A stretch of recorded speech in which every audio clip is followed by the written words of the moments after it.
Well, I was born in Irish Town number 51. And that's just down the road from 92 Irish Town.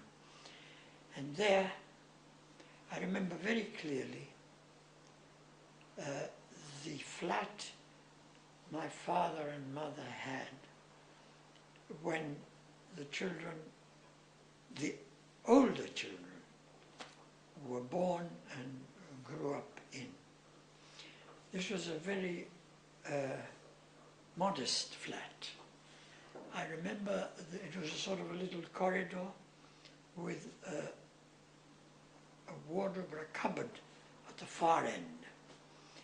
And there were rooms going off there, and the door, as you came up the stairs, your landing, your door, and then the different bedrooms. I think there were 3 bedrooms. I have a distinct reminder of the glass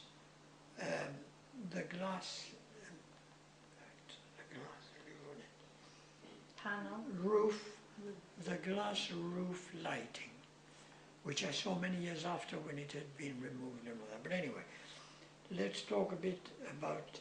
Who lived there then? Your mum, your dad? There was my mum, my dad, and Edmund came later, but there was Fanny and Esther and I, 3, the eldest 3. Your earliest memories was of Those are the earliest memories. Yeah. And then I remember going down the flat, and at the Irish Town front door, there was always a gentleman with a hat who was the owner of that flat, and he had rented it to my father. And there we spent quite a few years of infancy. Was this when he had the business or before the business? No, that was before the business. And he had settled there, and from then on he started working quite intensely and got himself a little office round the corner in Tucky's Lane, which was not easily to be got, but anyway he managed it, and then he started either on his typewriter or, and I used to go there to see what is Daddy doing, you know. And I'm not terribly interesting. No, that's fine. How old would you have been then? I would have been, I remember I would have been 6 or 7, I suppose. At the time that they were beginning to consider me where they were going to send me to school. The girls, after a lot of talk about them, who were older than me, they were eventually made to go to school in the nuns, the Christian nuns, who were the women who taught people that were, they came from Ireland again, I think, because it was all Irish people coming in there. And in fact, Ireland had a big role to play because this was called Irish House. And all the people who lived in these better houses were Irish, Irish connections. And they were the ones who taught us either originally or taught us alphabets and rhymes, you know, this kind of thing. And that was the first memory I had. And the latest, slightly lower, later than that, we had the memories of school classes when they were taking photographs of them.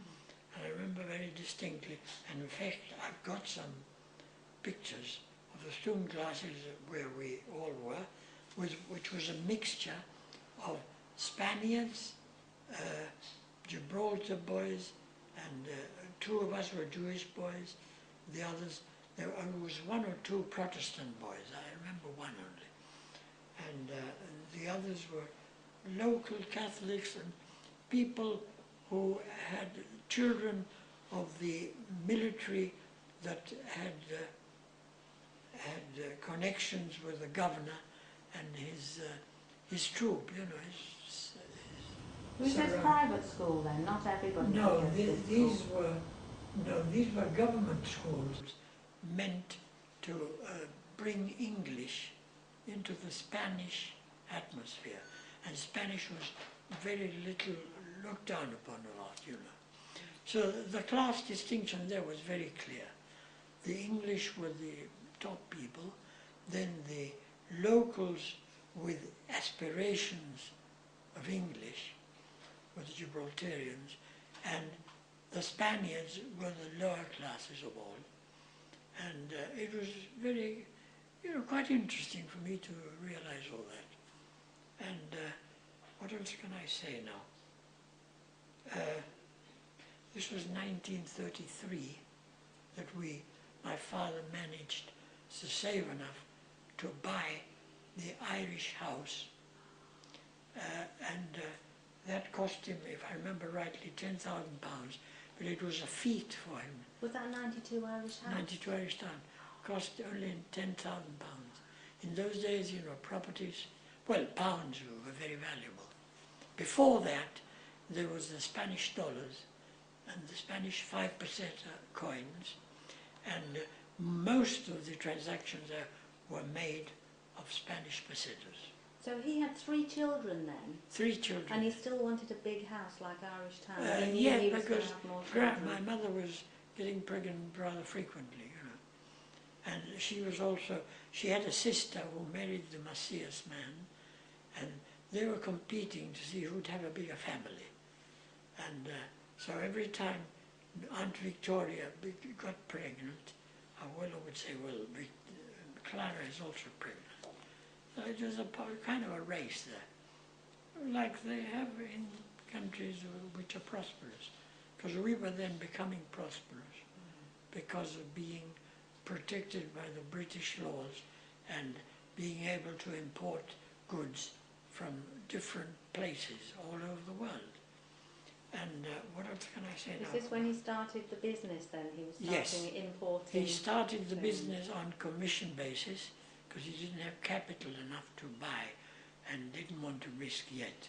And then on a commission basis, he would go to the variety of shops to sell his stuff.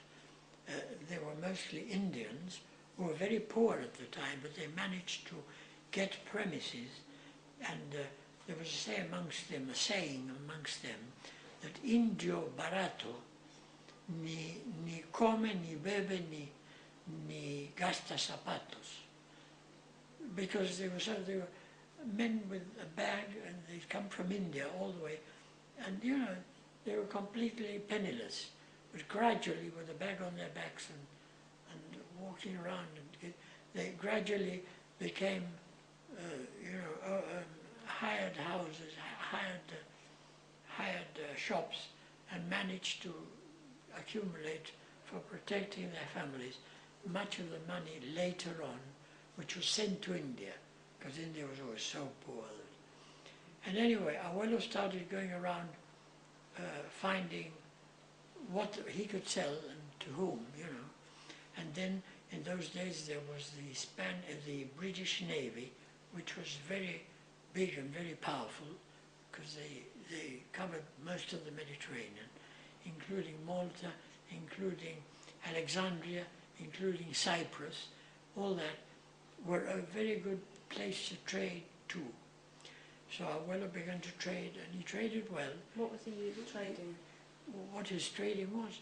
Well, mostly for the British Navy it was printed carpets, which he got from Italy, and Jane knows about them. They had prints in silk carpets. Apart from that, what were the Indians buying? Well, the carpets the Indian bought to sell to the Navy. So they give us orders, give Abuelo orders, and later on, the Indians who had connections in many places in the Caribbean and all that, because they spread all over, and then they would order for their Caribbean relatives who were also, and increasing the turnover. But Gibraltar was a centre to get all these goods and spread through the European countries. So did Abuelo go to Italy quite a lot? Abuelo, well, I don't know that at first he went to Italy. No, I don't think he did. He just got connections on telegrams and he used to write a lot to different places, and there was that business, mostly carpets, I remember. There were runners, they called them runners, long carpets, and everything which the Navy would buy to take to their families in England and hang on walls. Oddly enough, it was not for feet, it was for walls. Like tapestries. That's it, Yeah. tapestry and all that. And that was the first, impressions I got of that. After that, after a year or 2 or 3, I don't know how long, he started employing different people, Gibraltarians, who earned very little in those days, but they were very short of work. And he started by having 1 employee, and then 2, and then 3, and he collected as many as 4